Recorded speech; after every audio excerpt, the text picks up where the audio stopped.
খাবলৈ নোৱাৰে। আমি খোৱা নাই, আমি নাখাওঁ, এটা তামোলো আমি নাখায়।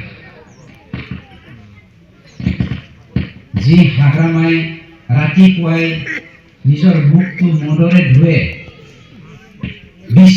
বিছনাত যোৱাৰ আগতে ভাতৰ লগত মদ খায় পানীৰ নিচিনাকে, এই মানুহে কাৰোবাৰ জাতিৰ ভোগ দুখৰ কথা কিবা চিন্তা কৰিবলৈ সক্ষম হ'ব?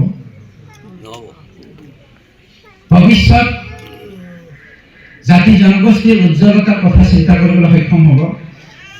কেতিয়াও সম্ভৱ নহয়। ভাবিব পাৰে ইপিটিআৰ মানে বিজেপি। ন, হাগ্ৰামাক আমি চিয়াৰৰ পৰা খেদি পঠিয়াবৰ কাৰণে আমি বিজেপিৰ লগত এলায়েন্স কৰিছোঁ।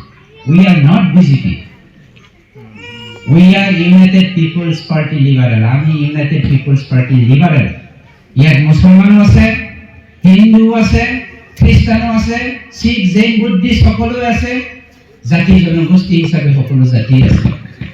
হাগ্ৰামাই যদি সঁচাকে মানুহৰ সুখ দুখৰ কথা চিন্তা কৰিলেহেঁতেন, মাটিৰ সমস্যা যদি চিন্তা কৰিলেহেঁতেন, সি নিজে এই পাহাৰটো কাটি পেলাই 150 বিঘা চাহ বাগান কৰি পেলাই তেওঁ শহুৰেকক নিদিলেহেঁতেন। মই আপোনালোকক কথা দিছো, সেই জানুৱাৰীৰ ভিতৰত হাগ্ৰামাৰ শহুৰৰ নামত থকা 150 বিঘা চাহ বাগানটো ইলেকশ্যন কৰিহে এৰিব। আমাৰ আজি থাকিবলৈ এডোখৰ মাটি নাই। জ্ঞান থকা স্বত্তেও, হাত থকা স্বত্তেও, ভৰি থকা স্বত্তেও, বান্দৰৰ নিচিনা আমি ঘৰ বনাবলৈ, ঘৰ সাজিবলৈ মাটি নাই। দেহাচাৰৰ 13টা চাহ বাগান আছে।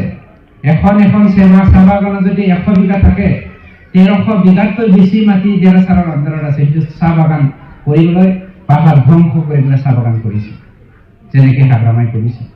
সেই মাটিৰ কাৰণে আকৌ বড়ো আৰু মুছলমানৰ মাজত সংঘৰ্ষ অনাইছে।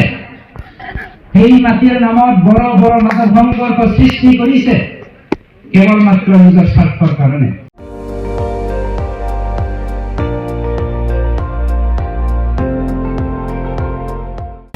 আপুনি চাই আছে ND24, সৰ্বশ্ৰেষ্ঠ নহয়, সৰ্বোত্তমৰ দৌৰত।